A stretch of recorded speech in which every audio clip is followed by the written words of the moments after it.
Hi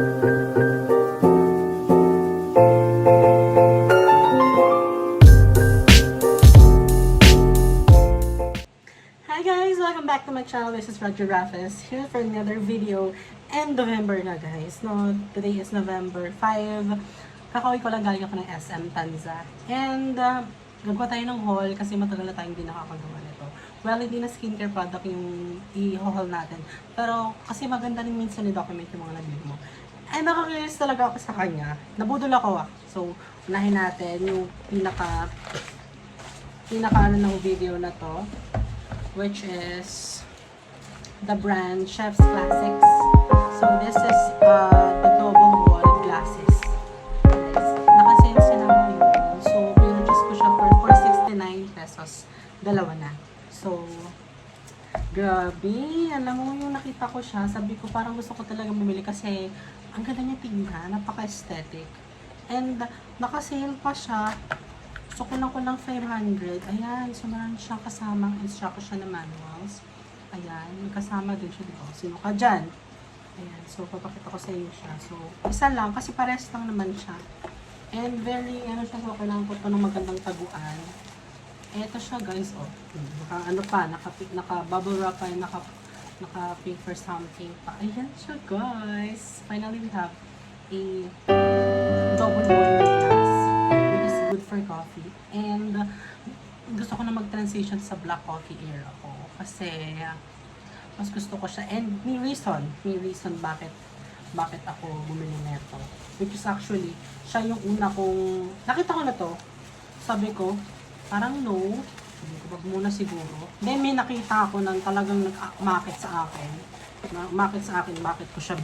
bakit ko binili tong baso na to. Hindi ko na siya mabalik, wait lang. Hindi ko na siya mabalik din. Sige, wag na nga muna. Ayan, so ito na yung reason ba't ako talaga bumili ng baso. Ito siya. Chef's Classics na French press. Or kung sa kanila tawagin ay coffee press. So, bumili ako ng 800 ml na version. Guys, naka-sale din to guys. Less than 500 lang din siya. And alam ko naka-less than 20% siya. This one, yung coffee mug is naka less than 30%. So, umabot na lang siya ng around 600 silang dalawa. So, diba, napakamura lang niya compare mo. Kasi minsan kasi, magandang pumunta sa depth store na may mga certain brands na naka-sale. So, ang ganda niyang minsan samantalahin talaga mga te. So, this is the model Francine. This is 800 ml. So, ito ay high heat resistance. Borosilicate glass material, 18 by 10 stainless steel na plunger, okay. So, yung model look ng kanyang So, may mga iba kasi siyang type, and I don't know ano pinagkaiba nila, kasi ang pagkaka-explain nila sa akin, ang pagkaka-gets ko is design lang talaga yung nagkaiba. And yung isa ata is sa size. Ito na siya guys, the brand is Chef's Classic. So, same brand ko na lang siya para mas bongga. Ayan yung French press. So, ang nagustuhan ko siya compare sa isa, kasi yung isa is meron siyang space sa baba, may gap.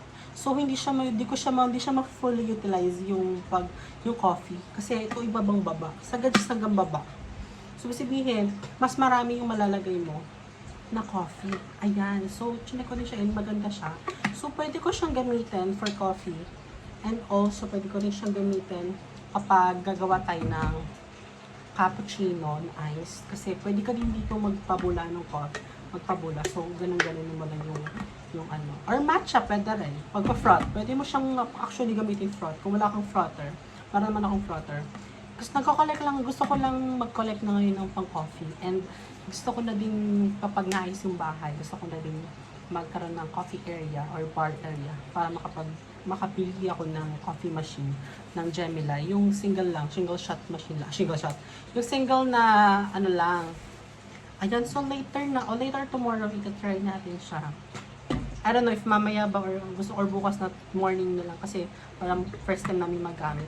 Meron kasi akong coffee dyan na gusto ko muna ubusin bago ko bumili ng bagong coffee grounds. And tinitignan ko kanina sa SM kung ano ang binibili ko ba ay soluble or yung grinds, yung meron siyang yung parang upos ng upos ng coffee. So, naghanap ako ng magandang quality kasi parang ayoko bumili nung basta-basta lang. Kailangan sure tayo sa binibili natin.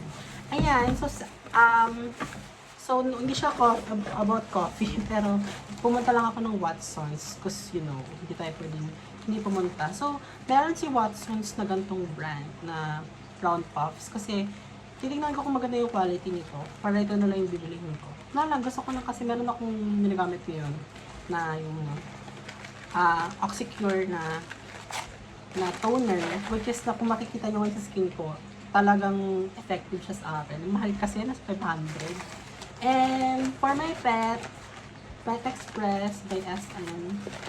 May pabango ka na. Yes, so this is, ano bang brand? Wow, your first smells amazing. Sa mga inamoy ko, kasi bago siya amuyin, binuksan ko lang siya ng pag-ganon. Kasi di ba, meron siyang seal. And, inamoy ko siya. Ito yung gusto kong pabango sa akin kahit sa aso. Yung powdery ang scent. So, alcohol free siya. Mas mura lang siya, 209 lang siya, di ba? So, binili ko na gamit ng pera ko. Para sa ating purdies. Ayun lang. The reason why, ba't ako napunta ng SM, chika ko lang. Mag-a-apply sana ako ng work. I have an interview naka-schedule. Pero when I was walking papunta doon sa store, coffee shop kasi, nag-a-apply ako na as a barista. Sabi ko, parang hindi ito sa akin. Nakita na ako naman sila, ang dami nila doon. Sabi ko, parang ibigay ko na lang sa iba. Kasi naisip ko din yung salary is, feeling ko talaga, below minimum. Feeling ko lang or kahit sabihin natin, minimum lang, ang baba ng rate. And, share ko lang kasi mag-open kami ng spa dito sa bahay. Ng home lang, sa pambahay, pang ilang tao lang naman yung spa ni mother. Gusto ko muna siyang i-help i-build yung spa na yun. And, magbabakasyon kasi kami sa Christmas. Doon kami magpapasko and New Year sa Sibuyan. So, pag nag-work ako ng full time, hindi ako makakasama yan. And, GIP ako sa Bacoor. I'm a government intern doon. Well, sumasahod naman. Pero may responsibilities din ako na kailangan ko paggampanan doon sa Bacoor. City Hall ng Bacoor. So, ayan. So, parang ayoko magkaroon ng conflict sa schedule ko. Dito muna ako, bahay muna. Till next year ako magpapakasuga pa sa trabaho. Ayan lo. Diba, may 7 minutes na tayo. So, ayan, comment lang kayo kung anong gusto nyo makita dito sa Chef's Classics na French press na to. Kung gusto nyo bang itry na natin. Sa next video ko siguro papakita kung paano siya gamitin. Pero madali lang naman siya gamitin. Lagay nyo lang yung coffee doon. Then, hot water, yung mainit talaga. Then, ano nyo lang siya, like for around 2 minutes, okay siya. Mas prefer ko talaga siya compare kay coffee maker. Kasi hindi siya mainit. Totally, hindi siya mainit. Hindi siya yung boiling, yung kape mo yung mainit. Hindi. So, medyo hindi ko siya bet. So, ayun. So, thank you guys for watching. If you have any comments or suggestions, or ano man step niya sa buhay, comment nyo sa baba. And follow me, and thank you guys for watching. See you guys next time.